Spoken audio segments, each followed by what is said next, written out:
Revelation. And of course we have scripture and we have the liturgy, but very early on the Christians understood that art would be a very powerful form of communication. Art and beauty have been cornerstones of the Catholic tradition. Since the earliest days of the faith, artwork has had a central role in evangelization. One just has to look at the Sistine Chapel or Gothic cathedrals and stained glass windows to feel pulled into the Christian story. Throughout Catholic history, it has often been the artist who has been the greatest evangelist. On Friday, December the 1st, the EWTN Vatican Bureau decided to explore how art can inspire faith and missionary activity by hosting the latest edition of Roman Nights inside the Vatican City walls. Welcome. It's my privilege today to host you, to guide you also through this evening. We decided on a topic which has grown especially very close to our hearts over the last months, treasures of art and faith. Also because we collaborated with the Vatican Museums not far from here. To unpack the pivotal role art plays in sharing the faith were three panelists.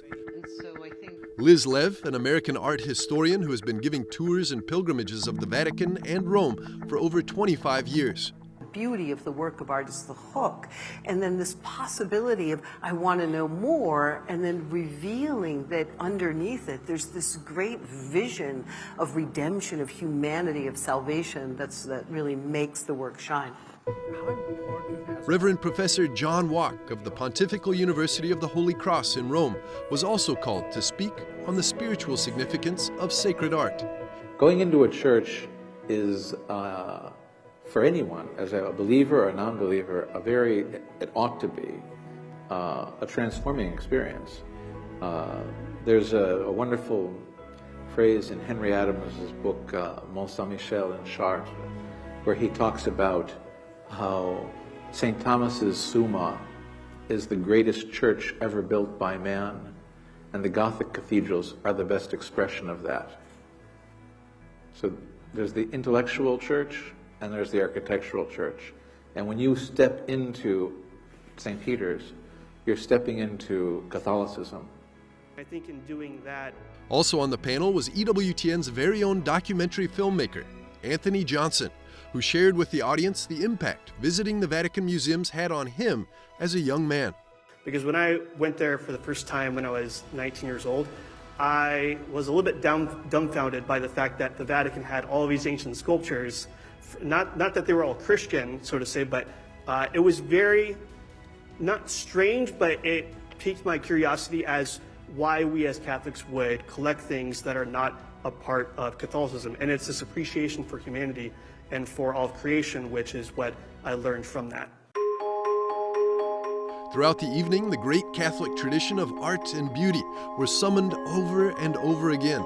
The Vatican Museums serve as that repository of spiritual and artistic treasure meant to be shared with the whole world. Of all the pieces of artwork gathered in the museums, one was echoed more than all the others. The Sistine Chapel so amazing and why it's so successful is that at the end of the day, whether or not the people in there realize it, in this incredible series of paintings which show the beginning and the ending of human history. I mean, it brings every single person together in that space, because this vision of this Genesis, these bare bodies first kind of realizing their power, making their first fall, making fools out of themselves in the drunkenness of Noah, and then led to this promise of salvation. That's, everybody can understand an origin story. I mean, Marvel excels at that, and all we get is origin stories from Marvel. And then there's a sense of what is our purpose? What are we for? And there it is in the same room, the Last Judgment.